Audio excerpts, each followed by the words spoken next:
You guys know how much I love my books. I've got a good one in front of me. I feel it. I love this guy. I love what he has to say. And most people do. I haven't heard a negative thing. I'm sure you have if you look at Twitter. Ask around. We're going to talk about that. Mike Rowe, welcome to my show. Thank you for having me. What a pleasure to meet you finally. Listen to that great voice you have. I would make so much more money if I had that tone of voice. And if I had something to say, imagine how far I could go. You have a lot to say. Or I was going to say something else that I shouldn't because I don't know you that well yet. Oh, go ahead. Let's just get right to The it. Way I Heard It is the name of the book. Tell me about this book. Why should we get it? Why is this important today? Well, writing for me is really never something I did on purpose, at least in terms of publishing. You know, I've written all my life, and I started writing the stories in this book a few years ago for a podcast of the same name.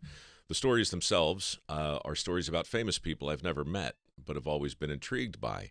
And so I tell the stories as mysteries, the way Paul Harvey used to. He had a show years ago called The Rest of the Story. I'm loving this. So Paul would tell you something you didn't know about someone you did. And your job, as you listened to him weave these tales, was to try and figure out who or what he was talking about.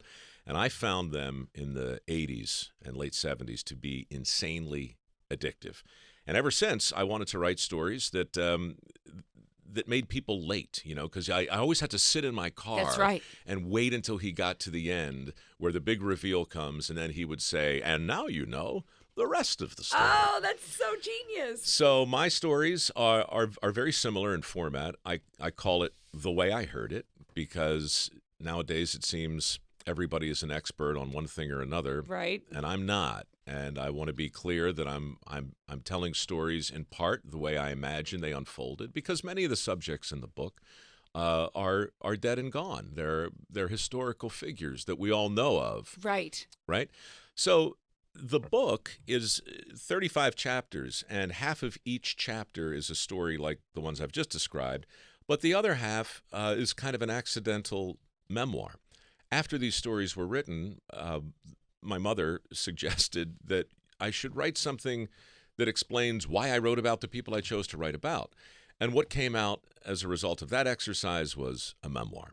So the book in front of you is half biography, half autobiography. It's basically a memoir that got interrupted with truish stories of famous people that I've never really met but have always been intrigued by. And so usually when we, you know, every book that I've ever written, when I close it and I'm done with it, it's so therapeutic, number one, but I also learn something new about myself.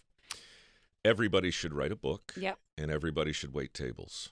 I agree. And, you know, I don't know that anybody should ever do either for a living, but everybody should do those things, because if you think you know who you are and you sit down to actually put whatever your impressions of you are on paper, right, you're either going to become somebody slightly different or you're going to stop writing. Well, you know, especially for people that maybe don't believe in therapy or don't believe in going to look back in their past.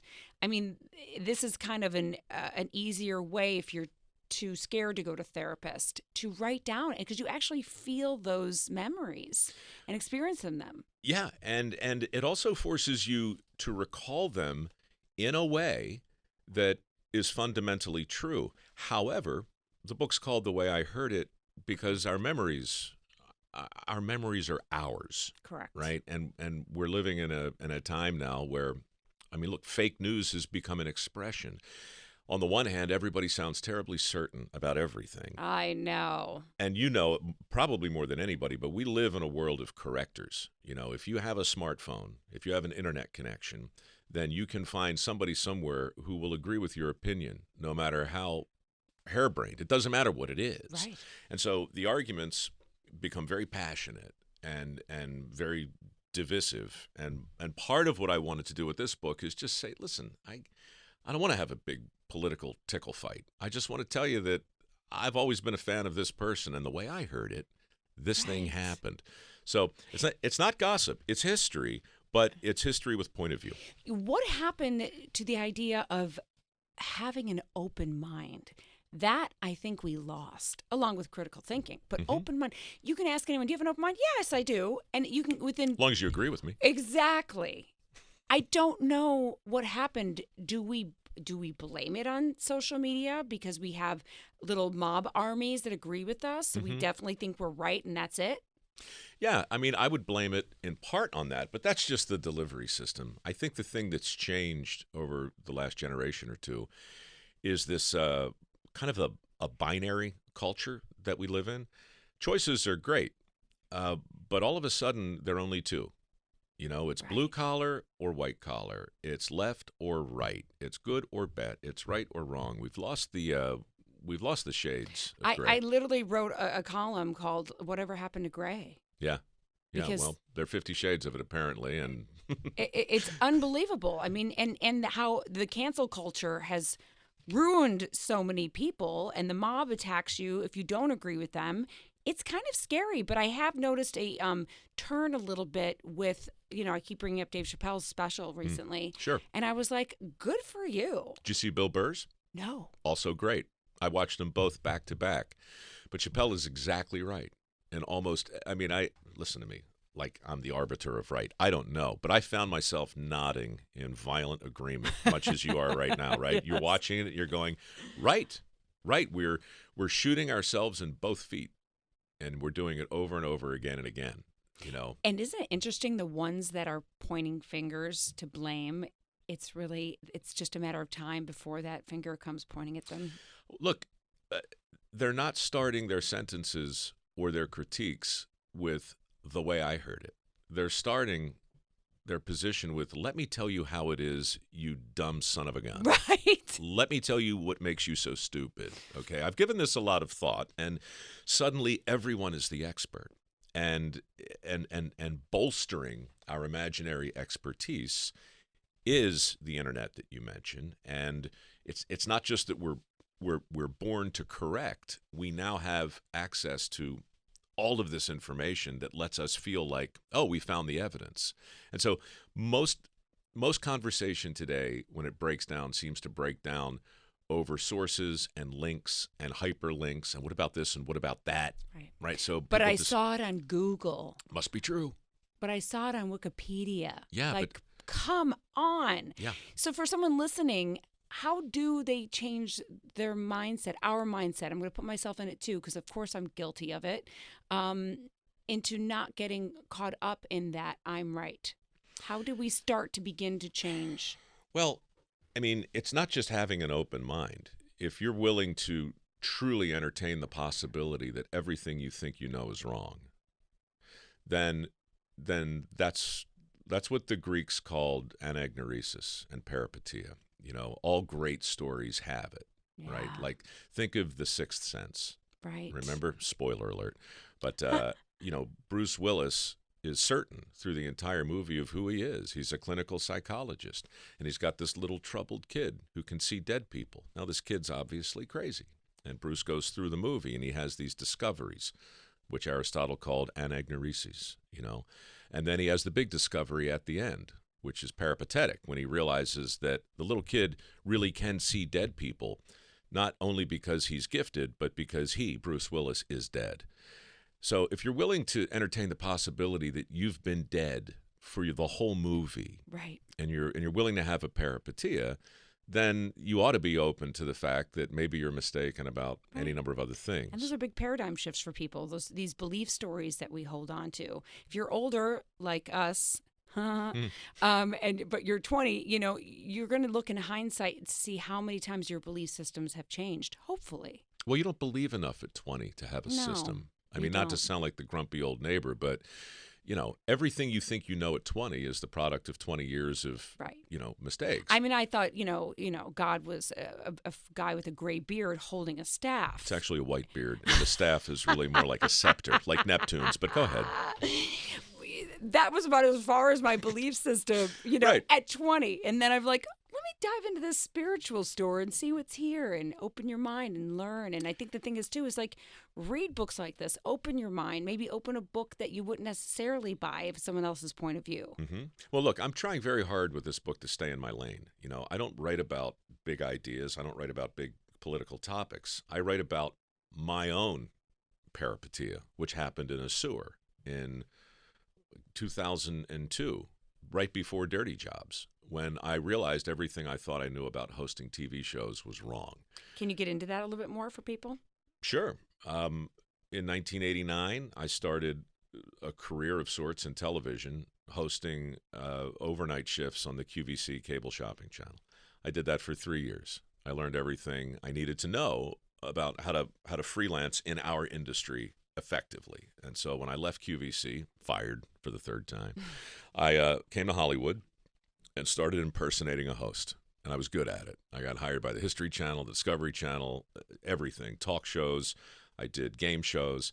I didn't care about any of the work. I thought all the projects were stupid, but I enjoyed getting paid to do a good job in my lane. Right. And so when those shows got canceled, as they all invariably did, Yep. I found myself with enough time to enjoy a premature retirement in small chunks.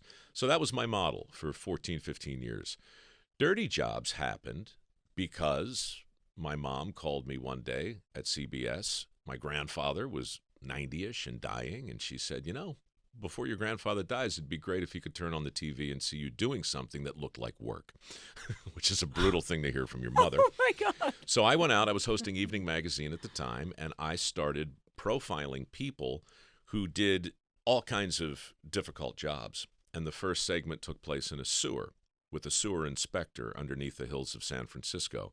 And during the filming of that episode, a rat jumped down my pants, basically, as giant roaches tumbled off of the crap-covered ceiling, and I fell face first into a river of human excrement. And it was kind of an unholy sort of baptism.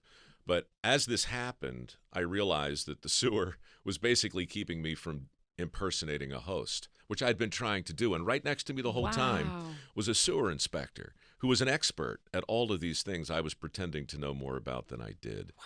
And once I finally shut up, spit other people's poop out of my mouth, and let the guy with me do the job I thought I was supposed to do, Yep. every single thing in the universe went click. I mean, you could literally hear it, Jenny. That's like, right. It went, it's like, oh, I'm not a host. I'm a guest. Oh, I'm not an expert. I'm an avatar. I'm a cipher.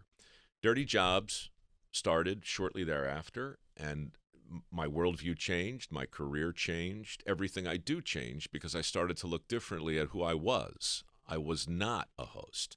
I was a guest. And the minute I really embraced that peripetia, Yep. life changed. I want to plug your book again, Michael Rowe, The Way I Heard It. The book is available right now. Going across the country, doing these jobs, and I know you've talked about it before, but I want to get in on a more spiritual aspect of how it did change you. And, you know, a lot of people are in these bubbles and don't understand. I live in the Midwest. I live in a rural area. They're so unaware, uneducated on what these jobs are until your show came along. And those bubbles exist on the coasts as well in equal and opposite ways. People are in their silos and they have their expectations. And so when those expectations start to impact, say, the definition of a good job or the definition of a worthwhile education, then we start to get cookie cutter policies and all kinds of approaches to education, for instance.